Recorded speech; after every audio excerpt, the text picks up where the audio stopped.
It wasn't a car that Henry Ford first wanted to build. It was a feeling of freedom, a freedom that no one around him could even imagine. While the wealthy marveled at their new horseless carriages, Ford saw something else, a world still trapped. People confined to a few dusty miles around their homes, bound by the limits of a horse's endurance. The poor, the workers, the dreamers, all of them stuck where they were born, never able to see beyond their fences. And that image, it burned inside him. You see, for Ford, the automobile wasn't just a machine. It was a key to unlock human potential. A symbol of escape from the static life most were forced to live. While other inventors chased prestige, Ford chased possibility. He watched the early car makers build toys for the rich, ornate, unreliable, impractical. But he didn't want to impress the wealthy. He wanted to empower the ordinary. He believed that every family, every worker, every farmer should have the same access to motion as a king. That belief wasn't born in a boardroom. It came from the long hours he spent as a boy on his father's farm in Michigan, watching time stand still, trapped in the same routines, the same roads, the same walls. He saw how the lack of movement wasn't just physical. It was spiritual. People weren't just stuck where they lived. They were stuck who they were. And so Henry Ford's true invention wasn't the car. It was a mindset. The belief that progress only begins when freedom becomes affordable. That real power doesn't lie in luxury, but in accessibility. Because when you give a man the ability to move, you give him the power to change everything. In that moment, his obsession was born, not to build faster engines or grander vehicles, but to redefine what progress looked like. While the world celebrated privilege, Ford was quietly plotting liberation. He wasn't just building a machine, he was building a movement, and that single shift from ego to empathy became the seed that would grow into one of the greatest industrial revolutions the world had ever seen. But obsession always comes at a cost, and Ford was about to pay it. When the world said it was impossible, Henry Ford asked a question so simple it sounded foolish. What if everyone could afford one? That single question was the spark that threatened to burn down the logic of an entire industry. At the time, cars were rare treasures, hand-built by craftsmen, owned only by the elite, each one a display of wealth rather than a tool of progress. The automobile wasn't a product. It was a status symbol, a toy for those who had already won at life. And in that glittering circle of luxury, Ford stood apart.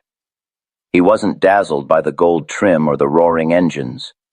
He was focused on the faces outside the gates, the workers, the farmers, the families walking miles to earn their living. He didn't see a toy for the rich. He saw a tool for the world. To him, the car was not meant to define wealth. It was meant to destroy the barriers that separated the wealthy from the working man. And to make that happen, he had to flip the entire logic of business upside down.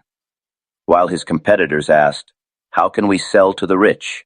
Ford asked, "How can we sell to everyone?" That was his power, the courage to question the rules no one else dared to challenge. He believed that the real revolution wasn't in invention itself, but in access. He knew that if he could lower the cost, he wouldn't just sell more cars, he would create a new kind of society. One where movement was a right, not a privilege. This wasn't just a business goal, it was a moral mission. His peers called him naive, some called him insane. They said a car for the masses would never work. But Ford understood something they didn't. He knew that true dominance comes not from serving the few, but from empowering the many. When you change the scale, you change the world, and that's exactly what he planned to do. His question, so small yet so radical, would soon force an entire generation to rethink what business could be, because Ford wasn't trying to build a car company. He was trying to build a new kind of economy, one that started with wheels and ended with freedom. But every visionary idea threatens those who profit from the status quo. And Ford's vision was about to face its first real battle. The true breakthrough wasn't the machine, it was the motion. Before Henry Ford, The factory was chaos. Men worked in small groups, each building a car from start to finish, each step different, each day uncertain. Craftsmanship ruled, but it was slow, expensive, and unpredictable. A single misstep could stall the entire process. Ford looked at this messy rhythm and saw something no one else did. Waste. Wasted movement, wasted time, wasted human potential. He didn't just want his workers to build cars. He wanted them to become part of something greater, a perfectly synchronized system where every second, every action had purpose. And in 1913, inside the Highland Park plant in Michigan, that vision took physical form. For the first time, the car itself began to move. The worker stood still, but the chassis rolled toward him, slowly, steadily, as if the machine had come alive. That single decision, to make the car come to the man instead of the man to the car, changed everything. Production time for a single chassis collapsed from 12 hours to just 93 minutes. In less than a day, one of humanity's most complex creations had become a rhythm, a flow, and Ford had given birth to the modern world's heartbeat. Industry would never move the same way again. But this wasn't just efficiency, it was psychology. Ford understood something profound about the human mind. When you remove friction, when you remove unnecessary decisions, work becomes flow. The mind enters a state of pure motion, where action replaces hesitation and energy replaces exhaustion. The assembly line wasn't just a mechanical innovation. It was a study in human behavior, a silent symphony of repetition, precision, and purpose. Each worker had one task, one movement, done over and over until perfection became instinct. It was exhausting, yes, but it was powerful, because it gave ordinary people the ability to create extraordinary results, together. For Ford, the was beauty, not art for the eyes, but art in motion. And though many would later criticize his system as mechanical or dehumanizing, he saw it differently. To him, the line represented the democratization of creation, a way to make greatness accessible through discipline, not genius. That was Ford's genius. He made flow a form of freedom. He found liberation not in chaos, but in coordination. And as those cars rolled endlessly out of Highland Park, America began to hum to the same rhythm, a rhythm that would soon drive the entire 20th century. But power built on rhythm has one weakness. It depends on perfect control. And Ford was obsessed with control. In 1914, Henry Ford did something that sent shockwaves through the business world. He didn't unveil a new machine or invent a new process. He simply raised a number, $5. That was it, $5 a day. For a factory worker, that was double the normal wage at the time. In an era when laborers struggled to feed their families and turnover plagued every factory in America, Ford's announcement sounded like madness. The newspapers mocked him. Economists called it a disaster waiting to happen. His competitors laughed and whispered that he'd gone soft. But Ford wasn't being generous. He was being strategic. He wasn't paying more. He was buying more. Buying loyalty, buying efficiency, buying peace. He understood a truth that few businessmen ever grasp. When a man feels valued, he produces value. And when he can afford the very product he's helping to build, he doesn't just work for the company, he becomes part of its story. Ford wasn't simply giving his workers a raise. He was turning them into customers.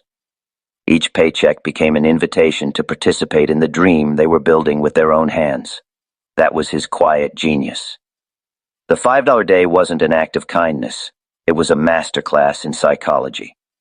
By giving workers a living wage, he eliminated resentment, curbed strikes, and created an army of devoted employees who wanted Ford's success as much as he did. Turnover at his plants dropped almost overnight. Productivity soared, and soon every other manufacturer in America had to follow his lead or risk being left behind. He had changed not just the economics of labor, but the psychology of motivation. Ford understood that the true secret of power isn't domination, it's inclusion. He didn't crush his workers, he lifted them just enough to align their interests with his own. It was a subtle, brilliant manipulation disguised as generosity. He created a system where prosperity fed itself. Workers earned enough to buy cars, cars created more jobs, and more jobs fueled more prosperity. This was capitalism as a cycle, not a hierarchy. And once again, Ford stood alone in seeing the bigger picture. He wasn't building cars anymore. He was building a consumer nation. A nation that believed in work, reward, and progress. But as every empire builder learns, when you create a system that depends entirely on your control, you also create the pressure to maintain it perfectly. And for Henry Ford, that pressure was about to grow darker, because control, once tasted, becomes an addiction.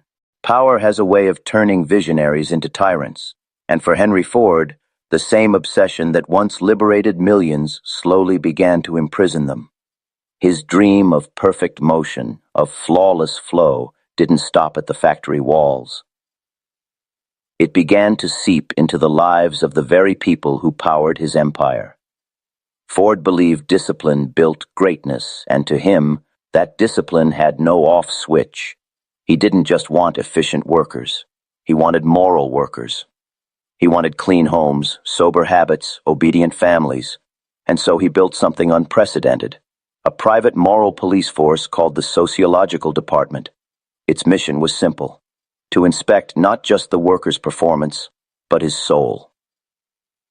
Employees were visited at home by Ford's investigators, men in suits with clipboards, who peered into kitchens, checked closets, questioned wives. They looked for cleanliness, for savings, for signs of good behavior. If a worker drank, if he gambled, if he failed to keep a tidy house, his job and his $5 a day could vanish overnight. What began as a promise of freedom became a system of surveillance. Ford believed he was improving lives, but what he was really doing was stripping away choice. The factory that once represented liberation was becoming a symbol of quiet oppression. Ford wanted order, but order built on fear doesn't inspire loyalty. It breeds resentment. The same men who once worshipped him began to whisper behind his back. They respected his genius, but feared his gaze. They had become cogs not only in a machine of metal, but in a machine of morality.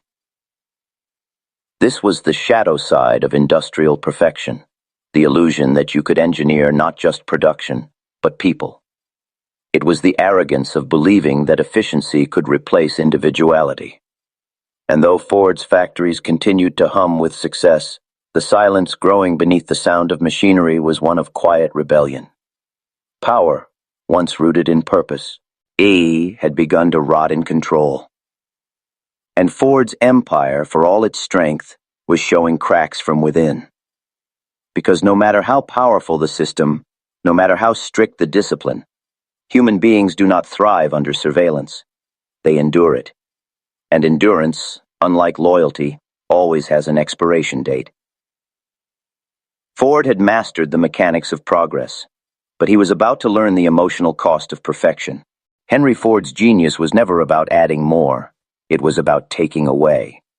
While the rest of the industrial world competed through variety, design, and luxury, Ford focused on one thing: simplicity. He believed that progress didn't come from adding layers of choice. It came from removing the noise that distracted from purpose. Any customer can have a car painted any color that he wants, he famously said, so long as it is black. Most people laughed. They thought it was arrogance. But to Ford, it was a manifesto.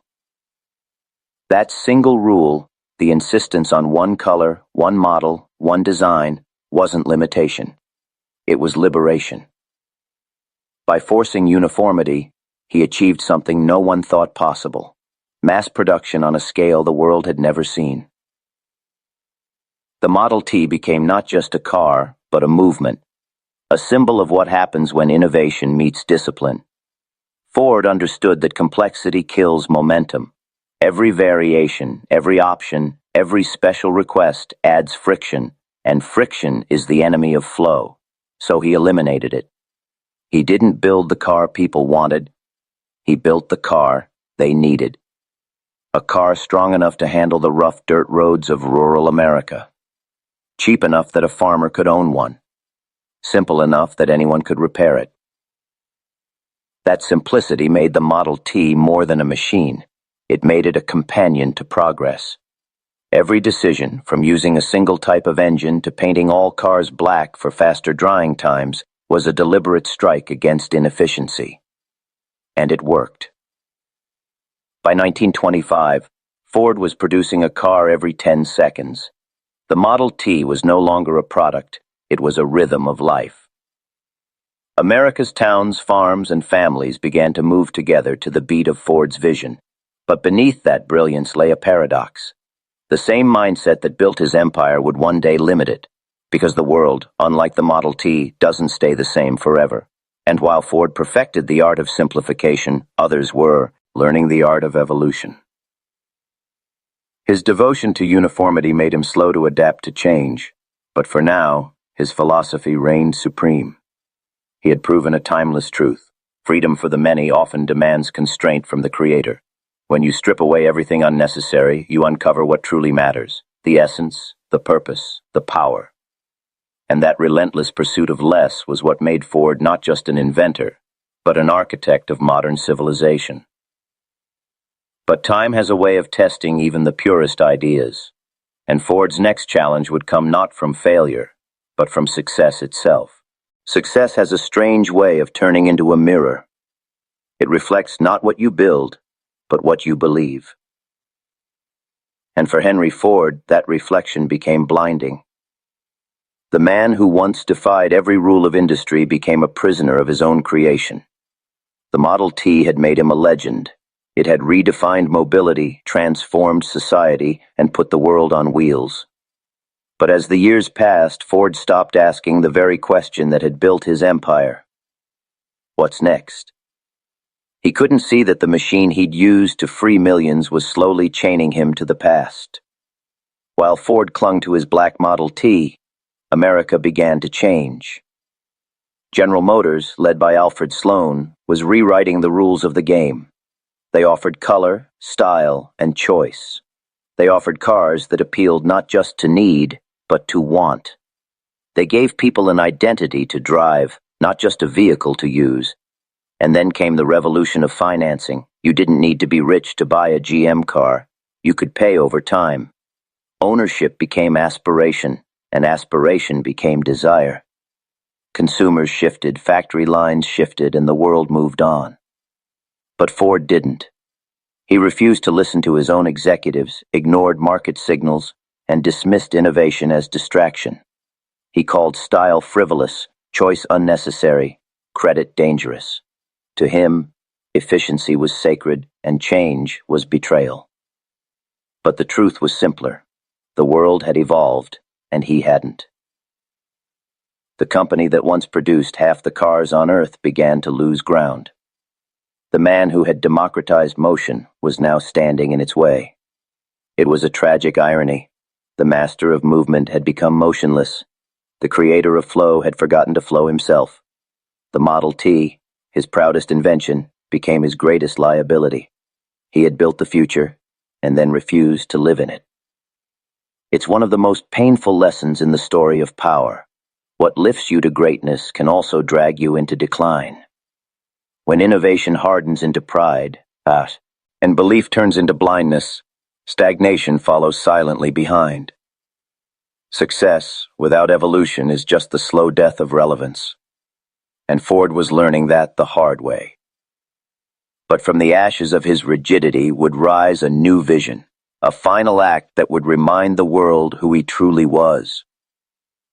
If you're enjoying this story, make sure to subscribe for more timeless lessons on how power truly flows. Because Ford's greatest test was still to come. Henry Ford didn't just build a company, he built a civilization. The humming of his assembly lines became the heartbeat of the modern world. A century later, we still move to that rhythm, from the cars we drive, to the food we eat, to the way we work and consume. Every industry that followed, from hospitals to fast food chains, from electronics to logistics, borrowed from the same sacred pattern Ford had perfected, the power of flow.